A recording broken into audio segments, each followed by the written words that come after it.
പാഠം 1085 ചില പുതിയ പരീക്ഷണങ്ങൾ.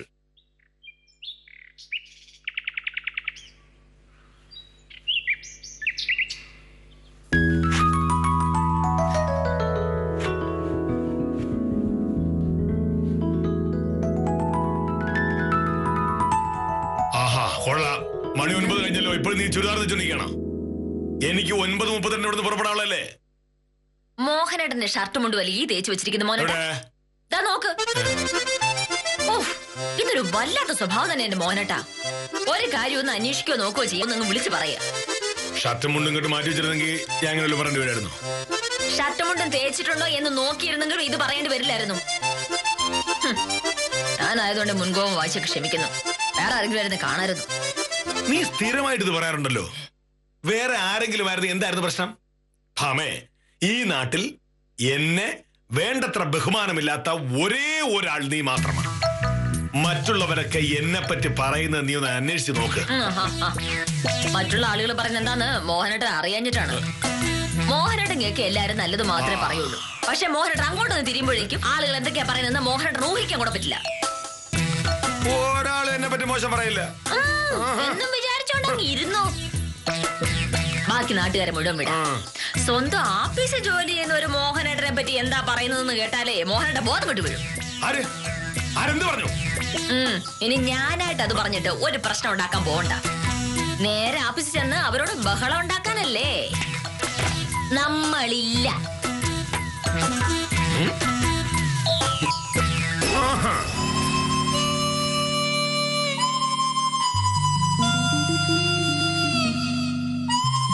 ആരെന്നെ പറ്റി എന്ത് പറഞ്ഞാ നീ പറഞ്ഞത്?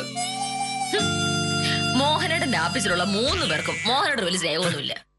അവർക്ക് കിട്ടുന്ന അവസരത്തിലൊക്കെ അവര് മോഹനേട്ടനെ പറ്റി അവർക്കറിയാവുന്ന കാര്യങ്ങളെല്ലാം പറയും. അവർക്കറിയാവുന്ന കാര്യം എന്താ?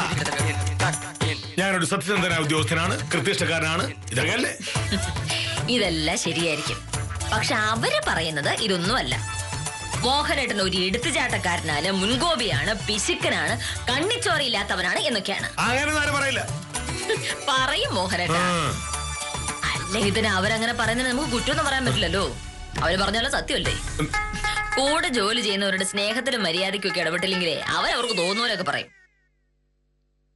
അങ്ങനെ അവര് പറഞ്ഞിട്ടുണ്ടെങ്കിൽ അതിനൊറ്റ കാരണം ഉണ്ടാവുള്ളൂ, വാശി. ഞാൻ അവരെ കൈക്കൂലി വാങ്ങിക്കാൻ സമ്മതിക്കാത്തതിന്റെ വാശി. അതുകൊണ്ടാവും. പക്ഷേ ആ വാശിയെല്ലാം മോഹനേട്ടന്റെ പെരുമാറ്റം കൊണ്ട് മാറ്റാവുന്നേ ഉള്ളൂ. എന്റെ കൂടെ 2-3 പേര് ജോലി ചെയ്യുന്നുണ്ടല്ലോ. അവരെവിടെയെങ്കിലും വെച്ച് എന്നെ പറ്റി എന്തെങ്കിലും അനാവശ്യം പറഞ്ഞായി മോഹനേട്ടൻ കേട്ടിട്ടുണ്ടോ? അവര് പറയുന്നത് നിന്നോടാരാ പറഞ്ഞ? അവരാവശ്യമല്ല പറയുന്നുണ്ടാവും. കഴിഞ്ഞ ദിവസം സൊസൈറ്റിയിലെ സുകുമാരൻ ചേട്ടനെ ഞാൻ കണ്ടിരുന്നു. അപ്പൊ സുകുമാരൻ ചേട്ടൻ പറഞ്ഞൊരു കാര്യം കേൾക്കണോ? സത്യം പറയാലോ സത്യഭാമേ, സാധാരണഗതിയിൽ ഒരുമിച്ച് ജോലി ചെയ്യുന്നവർക്കിടയിൽ വലിയ സ്നേഹമൊന്നും ഒരുപാട് കാലം നിലനിൽക്കില്ല. തുടക്കത്തിൽ വലിയ സ്നേഹമായിരിക്കും, കുറച്ചു കഴിയുമ്പോൾ പ്രശ്നമാവും. പക്ഷേ നിങ്ങളുടെ കാര്യം അങ്ങനല്ല. വിദ്യയ്ക്ക് സത്യഭാമ എന്ന് പറഞ്ഞ ജീവനാ. രണ്ടുപേരും ഒരേ ജോലി ചെയ്യുന്നവരാകുമ്പോൾ അസൂയയും ഇഷ്ടക്കേടും ഉണ്ടാവാൻ കുറച്ചു സമയം മതി, പ്രത്യേകിച്ച് 2 പെണ്ണുങ്ങൾക്കിടയിൽ. ശരിയല്ലേ? ഞാനും വിദ്യ തമ്മിൽ 5-6 വർഷത്തെ പരിചയമുണ്ട് സുകുമാരൻ ചേട്ടാ. എനിക്ക് അവളെയും അവക്ക് എന്നെയും പെട്ടെന്ന് മനസ്സിലാവും. അതാ ഞാനും പറഞ്ഞത്. സാധാരണ ഇങ്ങനെയൊന്നും കാണാറില്ല. ഇന്നലെ വിദ്യ സൊസൈറ്റിയിൽ വന്നിരുന്നു. വെറുതെ ഞാനൊന്ന് വിശേഷം ചോദിച്ചതേ ഉള്ളൂ. വിദ്യ പറഞ്ഞതിൽ പകുതിയും സത്യഭാമയെ കുറിച്ചായിരുന്നു. എന്തൊരു ബഹുമാനമാണെന്നറിയോ അവക്ക് സത്യഭാമയെ. സത്യഭാമയെ പോലെ മിടുക്കിയായ ഒരു വക്കീലാവണം എന്നുള്ളതാ അവളുടെ ആഗ്രഹം തന്നെ. ഇങ്ങനെയൊക്കെയുള്ള സുഹൃത്തുക്കളെ കിട്ടുക എന്നുള്ളതാ ജീവിതത്തിലെ ഏറ്റവും വലിയ ഭാഗ്യം. സത്യഭാമയ്ക്ക് ആ ഭാഗ്യമുണ്ട്.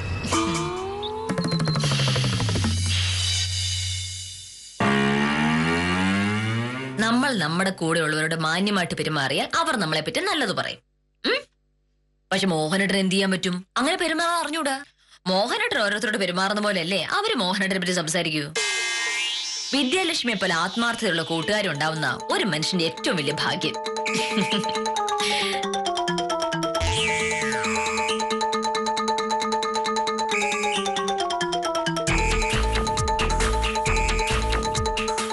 വിദ്യാലക്ഷ്മി പറഞ്ഞത് നീ കേട്ടാലല്ലോ. വിദ്യാലക്ഷ്മി അങ്ങനെ പറഞ്ഞു എന്ന് സുകുമാരൻ ചേട്ടൻ നിന്നോട് പറഞ്ഞല്ലേ? അതൊന്നും വിശ്വസിക്കാൻ പറ്റില്ല. എന്താണ് വിശ്വസിക്കാൻ പറ്റാത്തത്? സുകുമാരൻ ചേട്ടന് വെറുതെ അങ്ങനെ കാര്യം പറയേണ്ട കാര്യമുണ്ടോ? ചിലപ്പോ വിദ്യാലക്ഷ്മി എന്നെ സുകുമാരൻ ചേട്ടനെ കൊണ്ട് നിന്നോട് അങ്ങനെ പറയിപ്പിച്ചതായിരിക്കും. എന്തിന്? നീയാണല്ലോ സീനിയർ വയ്ക്കുമല്ലോ. കേസ് കിട്ടുന്നത് നിനക്ക്, കേസ് വാദിക്കുന്നത് നീ. അപ്പോ കുറച്ചു കാലം കഴിയുമ്പോ നിനക്ക് തോന്നാലോ ഈ വിദ്യാലക്ഷ്മിയുടെ ആവശ്യം എന്താ? അങ്ങനെ നീ വിദ്യാലക്ഷ്മിയൊക്കെ പറഞ്ഞു വിട്ടാ പിന്നെ അവരെന്ത് ചെയ്യും? അതുകൊണ്ട് നീ വിദ്യാലക്ഷ്മിയെ പറഞ്ഞു വിടാതിരിക്കാൻ വേണ്ടി സോപ്പിട്ടതാണ് ഈ പരിപാടി. സുകുമാരൻ ചേട്ടനെ കൊണ്ട് അങ്ങനെ പറയിപ്പിച്ചതോടെ നിനക്ക് വിദ്യാലക്ഷ്മിയുടെ കുറച്ച് കൂടുതൽ സ്നേഹമായല്ലോ. ഇങ്ങനെ ലോകത്തുള്ള സകല വിഷയങ്ങളിൽ ദോഷം കാണുന്ന ഈ സ്വഭാവമാണ് മോഹനേട്ടൻ ആദ്യം നിർത്തേണ്ടത്. മോഹനേട്ടനോട് ജോലി ചെയ്യുന്നവർക്കൊക്കെ മോഹനേട്ടൻ കണ്ണെടുത്ത കണ്ടൂടാ. അതുപോലെയല്ല എന്റെ കൂടെയുള്ള ആളുകളുടെ കാര്യം. ഞങ്ങൾ വെറും വക്കീലമാർ തമ്മിലുള്ള ബന്ധം മാത്രമല്ല, നല്ല സുഹൃത്തുക്കൾ തമ്മിലുള്ള സ്നേഹം കൂടി. ഉത്തമ വിളിക്കുന്നുണ്ട്. നാട്ടുകാർ മോഹനേട്ടനെ പറ്റി പറയുന്നല്ല ശരിക്കും അറിയണമെങ്കിലേ ഉത്തമനോട് പോയി ചോദിച്ചു നോക്ക്. ഞാനും വിദ്യാലക്ഷ്മി തമ്മിലുള്ള സ്നേഹത്തെ പറ്റിയും ഉത്തമന് ശരിക്കറിയാം. എനിക്കറിയാലുണ്ട്. എന്ത് ജോലി? എനിക്ക് ഒരുപാട് കാര്യങ്ങൾ ചിന്തിക്കാനുണ്ട്. അത് ശരിയാ മോനെ. ഇനി എന്നെ തോപ്പിക്കാൻ എന്താ വഴിയെന്ന് ശരിക്കൊന്ന് ചിന്തിക്ക. നമസ്കാരം വക്കീലെ. നമസ്കാരം. ഇത് നമ്മുടെ ദാമോദര സാർ തന്നു വിട്ടാണ്. ഞാൻ ദാമോദര സാർ അങ്ങോട്ട് വിളിക്കാതിരിക്കായിരുന്നു. രാവിലെ തന്നെ ഇത് വക്കീലിന്റെ കയ്യിൽ കൊണ്ടു തരണമെന്ന് ദാമോദര സാർ എന്റെ അടുത്ത് പ്രത്യേകിച്ച് പറഞ്ഞാണ്. മോഹൻ സാർ അങ്ങോട്ട് പോയത് ചിന്തിച്ചുകൊണ്ടിരിക്കുകയാണ്. എന്ത്? മോഹനേട്ടനോട് ജോലി ചെയ്യുന്നവർക്കൊക്കെ മോഹനേട്ടനെ പറ്റി വലിയ അഭിപ്രായമില്ല. അവർക്ക് കിട്ടുന്ന അവസരത്തിലല്ല അവര് മോഹനേട്ടനെ പറ്റി മോശമായിട്ട് പറയും.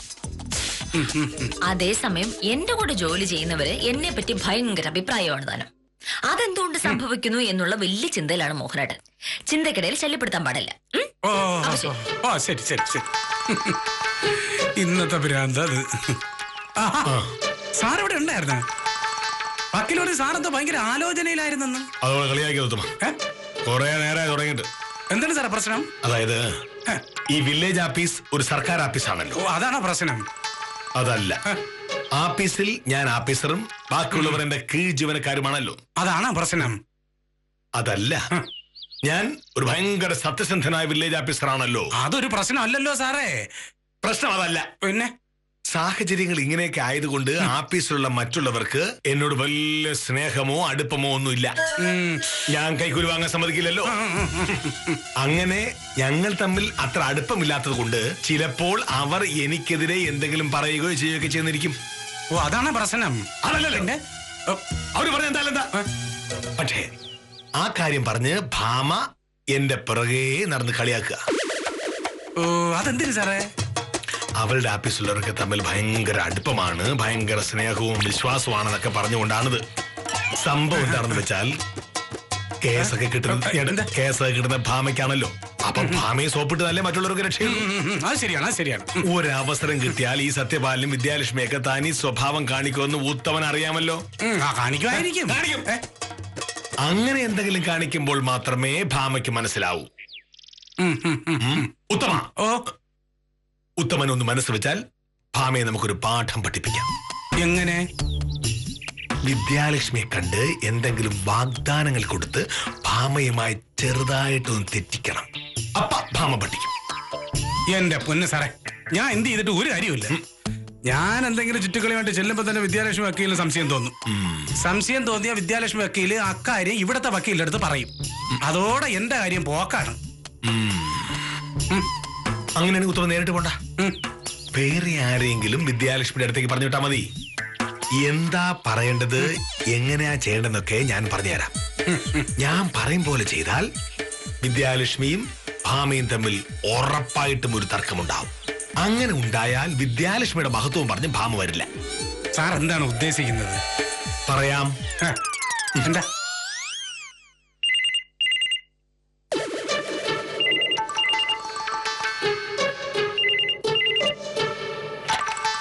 ഹലോ.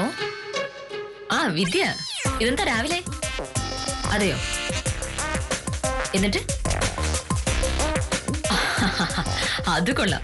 എന്നിട്ട് എന്തായി തീരുമാനം? ഓ, ശരി.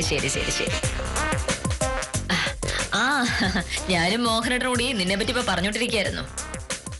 അതൊക്കെ ഉണ്ട്. മോഹനേട്ടന് നിന്നെ പറ്റി ഭയങ്കര അഭിപ്രായമാ.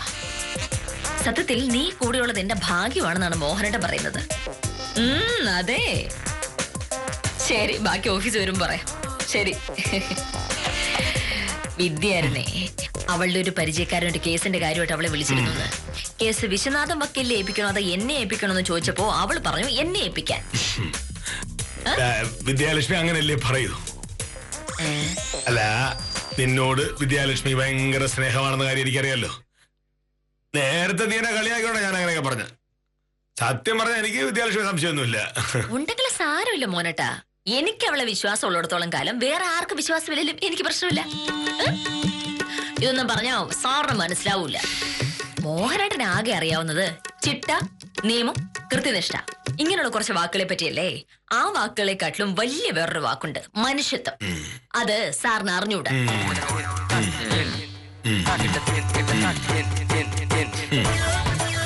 നിന്റെ അഹങ്കാരം തുടർന്ന് തീർത്തേരും. ഒരവസരം കിട്ടുമ്പോ വിദ്യാലക്ഷ്മിയൊക്കെ നിനക്കിട്ട് പാര വെക്കുന്ന നീ കണ്ടോ? അഹങ്കാരി.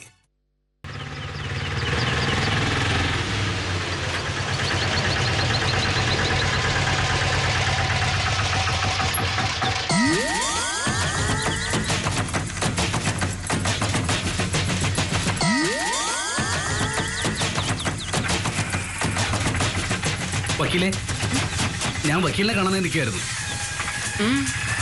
എന്റെ പേര് ജോണിക്കുട്ടി. ഞാനൊരു കേസിന്റെ കാര്യം പറയാനാ വന്നത്. എനിക്ക് എങ്ങനെയെങ്കിലും ജയിച്ചേ പറ്റൂ. ഈ നാട്ടിലെ ഏറ്റവും നല്ല വക്കീൽ ആരാണെന്ന് ചോദിച്ചപ്പോ വക്കീലിന്റെ പേരാ പലരും പറഞ്ഞത്. എന്റെ പേരോ? വിദ്യാലക്ഷ്മി വക്കീലല്ലേ? വിദ്യാലക്ഷ്മിയാണ്. എന്റെ പേര് ആരാ പറഞ്ഞത്? ഒരുപാട് പേര് പറഞ്ഞു. അതുകൊണ്ടാണ് ഞാൻ വക്കീലിനെ കാത്തു നിന്നത്. സത്യഭാമ ഇല്ലേ ഓഫീസില്? ഉണ്ട്. പക്ഷെ എന്റെ കേസ് സത്യഭാമ വക്കീലിനെ ഏൽപ്പിക്കാൻ പറ്റത്തില്ല.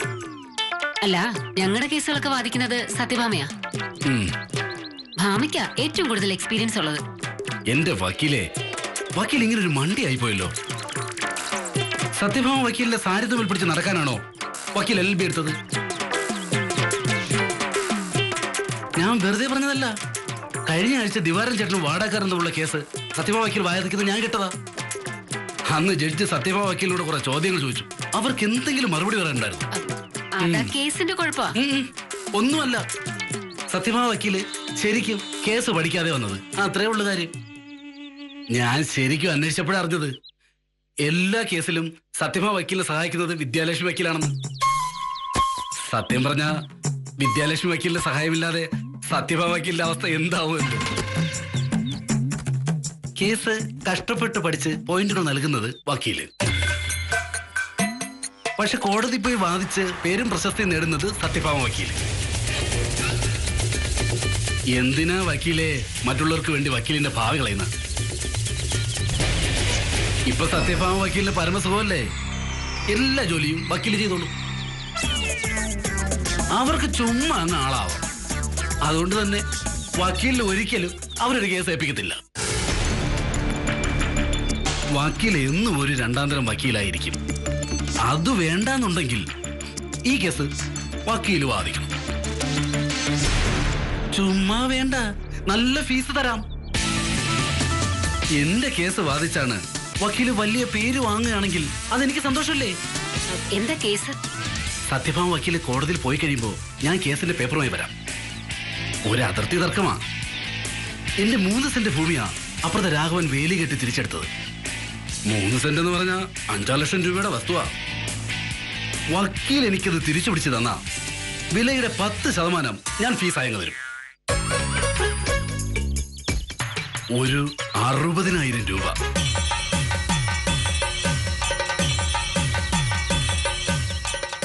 ശരി, സത്യഭാമ കോടതി പോയി കഴിയുമ്പോ ഞാൻ വിളിക്കാം. നമ്പർ തന്നാ മതി. ശരി. ഒന്നും പറയണ്ട സാർ. 2 ദിവസമായിട്ട് നല്ല തിരക്കായിരുന്നു. അതാ ഫോൺ ചെയ്യാൻ പറ്റാത്ത പോയത്. ഇന്നും അങ്ങനെ തന്നെയാണ്. എന്തായാലും ഉച്ച കഴിഞ്ഞ് ഞാൻ സാറിനെ വന്ന് കണ്ടോളാം. ശരി.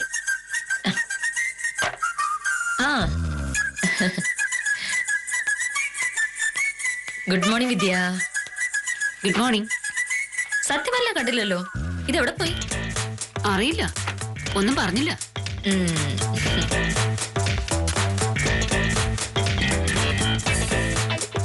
എന്തു പറ്റി നിന്റെ മുഖം വല്ലാതിരിക്കുന്നത്? ഏയ് ഒന്നുമില്ല. നിനക്കിന്ന് ഏത് കോടതിയിലെ കേസ്? ഒരു കേസേ ഉണ്ടായിരുന്നുള്ളൂ, മജിസ്ട്രേറ്റ് കോടതിയില്. രാജപ്പന്റെ ജാമ്യാപേക്ഷ. രാവിലെ തന്നെ വിളിക്കുന്നോർത്ത് ഞാൻ നേരത്തെ വന്നതാ. പക്ഷേ മജിസ്ട്രേറ്റ് ലീവാ, സുഖമില്ലാതെ കിടക്കാന്ന്. അപ്പോ നിനക്കിന്ന് എവിടെയും പോണ്ടേ? എന്തൊരു നിനക്ക് എവിടെയും പോകാനുണ്ടോ? ഏയ് ഇല്ല, ഞാൻ വെറുതെ ചോദിച്ചെന്നേ ഉള്ളൂ.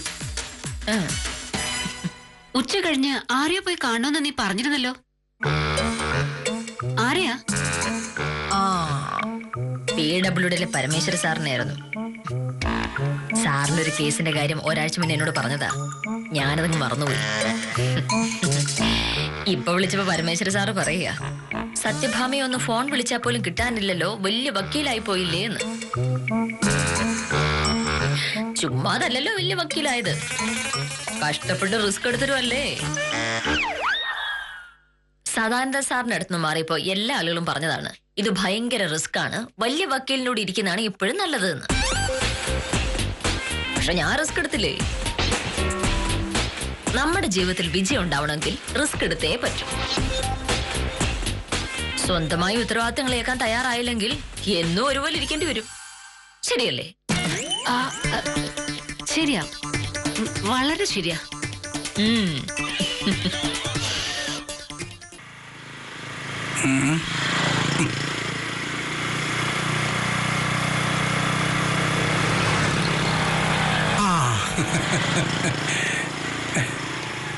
നമസ്കാരം സാറേ. ഞാൻ ഉത്തമന്റെ ഫോണിൽ പല പ്രാവശ്യം വിളിച്ചു, പക്ഷെ അപ്പോഴൊക്കെ ഉത്തമൻ പരിധിക്ക് പുറത്താണെന്നാണ് ആ കുട്ടി പറഞ്ഞത്. ചാർജ് തീർന്ന് ഫോൺ ഓഫായി പോയതാണ് സാറേ. ഉച്ച മുതലേ ഫോൺ ചത്ത് കിടക്കുകയാണ്. ഞാൻ പറഞ്ഞ കാര്യം എന്തായി? തെക്കേലെ ജോണിക്കുട്ടിയാണ് ഞാൻ വിദ്യാലക്ഷ്മി വക്കീലിന്റെ അടുത്ത് പറഞ്ഞു വിട്ടത്. സംഗതി ഏറ്റു സാറേ. നല്ല ഫീസും കാര്യങ്ങളൊക്കെ പറഞ്ഞപ്പോ വിദ്യാലക്ഷ്മി വക്കീൽ വീണു. എന്നിട്ട് കുറച്ച് കഴിഞ്ഞപ്പോ ഞാൻ സത്യഭാമ വക്കീലിനെ വിളിച്ചു. ഒന്നും അറിയാത്ത പോലെ ഞാൻ കേസിന്റെ കാര്യം പറഞ്ഞു. ജോണിക്കുട്ടിയുടെ കേസ് വിദ്യാലക്ഷ്മി വക്കീലാണല്ലോ വാദിക്കുന്നതെന്ന് പറഞ്ഞപ്പോ സത്യഭാമ വക്കീൽ ഞെട്ടി. ഈ വിദ്യാലക്ഷ്മി വക്കീൽ പറ്റിച്ചു എന്ന് നമ്മുടെ വക്കീലിന് മനസ്സിലായി. അത് മതി ഉത്തമ. വിദ്യാലക്ഷ്മിയെ പുകഴ്ത്തുന്ന പരിപാടി ഇന്നത്തോടെ സത്യഭാമ വക്കീൽ നിർത്തും. ഇനി മേലിൽ ഇത്തരം കാര്യം പറയുന്നത് വരില്ല. ഞാൻ ഇത്രയ്ക്കങ്ങ് പ്രതീക്ഷിച്ചില്ല. ആളുകൾ പുറമെ പെരുമാറുന്ന കണ്ടല്ലേ ഓരോരുത്തരെ മനസ്സിലാക്കാൻ പറ്റൂ. മനുഷ്യന്റെ ഉള്ളിൽ എന്താണെന്നറിയാൻ അകത്ത് കയറി നോക്കാനും നമുക്ക് പറ്റില്ലല്ലോ. എന്തായാലും ഇതെനിക്കൊരു പാഠമായി. ഇനി ആരായാലും വളരെ സൂക്ഷിച്ച് ഞാൻ ഇടപെടുള്ളൂ. എത്ര വേണ്ടപ്പെട്ടവരായാലും വിശ്വസിക്കുന്നതിന് മുന്നേ രണ്ടു വട്ടം ആലോചിക്കണം.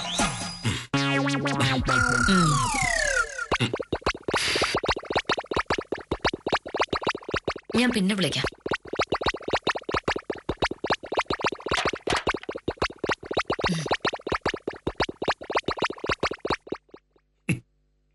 എന്ത് പറ്റി? മുഖത്തൊരു സന്തോഷമില്ലല്ലോ. കുഴപ്പമൊന്നുമില്ല മോനേട്ടാ. കുഴപ്പമൊന്നുമില്ലെന്ന് വെറുതെ പറഞ്ഞാ പോരല്ലോ. കുഴപ്പമാണ് നിന്റെ മുഖത്ത് എഴുതി വെച്ചേക്കല്ലേ. എന്ത് പറ്റി? നമ്മൾ ഓരോരുത്തരെ വിശ്വസിക്കും മോഹനേട്ടാ.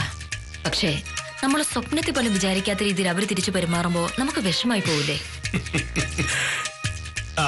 ഇതാണ് ഞാൻ പറയുന്നത്, നമ്മൾ ആരെയും അന്ധമായി വിശ്വസിക്കരുത് എന്ന്. ആമേ, എല്ലാവർക്കും അവരവരുടെ താല്പര്യങ്ങൾ ഉണ്ടാവും. അതറിയാതെ നമ്മൾ പെരുമാറിയാൽ ഒടുവിൽ നമ്മൾ കുടുങ്ങിപ്പോവും. എന്നാലും ഇത് ഞാൻ തീരെ പ്രതീക്ഷിച്ചില്ല മോനേട്ടാ. എന്താണെന്ന് നീ പറഞ്ഞില്ല, അത് പറഞ്ഞാൽ ബാക്കിയൂടെ പറയാം. ഹലോ, മോനേഷ് സാറുണ്ടോ? ഉണ്ട്, ഞാൻ കൊടുക്കാം. മോനേട്ടനാ. ആരാ? പറഞ്ഞില്ല. ഹലോ, മോഹനേഷ് സാറല്ലേ? അതെ, ഞാൻ വിദ്യാലക്ഷ്മിയാ. വിദ്യാലക്ഷ്മിയാ? അവ നിനക്കായിരിക്കും. എനിക്കല്ല, മോഹനേട്ടൻ തന്നെയാ. എനിക്ക് വിദ്യക്ക് മോഹനേട്ടൻ എന്തോ പറയാനുണ്ടെന്ന്. ഹലോ സാർ ആള് കൊള്ളാലോ. ആ. വേണ്ടാത്ത ബുദ്ധിയും പറഞ്ഞു കൊടുത്ത് ജോണിക്കുട്ടി ഇങ്ങോട്ട് പറഞ്ഞു വിട്ടാ ഞാൻ വെള്ളം തൊടാതെ വിഴുങ്ങുമെന്ന് വിചാരിച്ചോ? ഏയ്, ജോണിക്കുട്ടിയോ? ഏത് ജോണിക്കുട്ടി? കിടന്ന് ഉരുളണ്ട സാറേ. ജോണിക്കുട്ടിയുടെ ഡയലോഗ് കേട്ടപ്പോ തന്നെ എനിക്ക് കാര്യം മനസ്സിലായി. നല്ല ഒന്നാന്തരം കള്ളന്മാരുമായി ദിവസം ഇടപഴകുന്നവരാ ഞങ്ങള് വക്കീലന്മാര്. ആണോ? ഞങ്ങളുടെ അടുത്ത് ഇത്തരം വേഷം കെട്ടലുകൾ ഇറക്കിയ നടക്കോ സാറേ? ഇല്ലല്ലേ? എന്താ എനിക്കൊന്നും മനസ്സിലാവുന്നില്ല. വെച്ചിട്ട് പോവച്ചേ. ഇതിലിപ്പോ എന്താ മോനേട്ട മനസ്സിലാവാത്തത്? മോഹനേട്ടൻ വന്നപ്പോ ഞാൻ പറഞ്ഞുകൊണ്ടിരുന്നത് വിദ്യാലക്ഷ്മിയെ പറ്റിയാണെന്ന് കരുതിയോ? ഞാൻ പറഞ്ഞത് മോഹനേട്ടനെ പറ്റിയാ. ജോണിക്കുട്ടിയോട് സംസാരിച്ചപ്പോ തന്നെ വിത്തിക്ക് കാര്യങ്ങളൊക്കെ മനസ്സിലായതാ. അതെന്നോട് ആദ്യം പറയണമെന്ന് അവൾ ആലോചിച്ചു. എനിക്ക് വിഷമാവോന്നായിരുന്നു അവളുടെ പേടി. ആരുടെയായിരുന്നു ബുദ്ധി? ആ, എന്തായിരുന്നു ഉദ്ദേശം? നീ രാവിലെ കളിയാക്കില്ലേ? എന്നെ പറ്റി ആരും നല്ല പറഞ്ഞില്ലെന്ന് പറഞ്ഞു. നീയും വിദ്യാലക്ഷ്മി ഭയങ്കര കൂട്ടാണെന്നും പറഞ്ഞു. എനിക്കെന്താ ഇഷ്ടപ്പെട്ടില്ല. എന്തായിരുന്നു ഇഷ്ടപ്പെടാത്തത്? എന്നെ കുറ്റം പറഞ്ഞിട്ട് വിദ്യാലക്ഷ്മിയെ പോയിട്ട് പറഞ്ഞാൽ എനിക്ക് ഇഷ്ടപ്പെടൂ? അതിന്റെ പേരിൽ ഞങ്ങളെ തമ്മി തല്ലിക്കാൻ നോക്കി. അല്ല, അങ്ങനെയൊന്നുമില്ല. കുറച്ച് കഴിയുമ്പോ ഞാൻ സത്യം പറയരുത്. എല്ലാത്തിനും കാരണം ഞാനാണ്. പരീക്ഷണങ്ങൾ നടത്തുന്നതൊക്കെ കൊള്ളാം, പാളിപ്പോകാതെ നോക്കണമെന്ന് മാത്രം. ഒരു കാര്യവുമില്ലാതെ ഒരു കുത്തിത്തിരിപ്പുണ്ടാക്കാൻ നോക്കിയത് ഇങ്ങനെയായതിൽ സഹതപിച്ച് ഇന്നത്തേക്ക് വിടാം. കാര്യം നിസാരം തുടരുന്നു.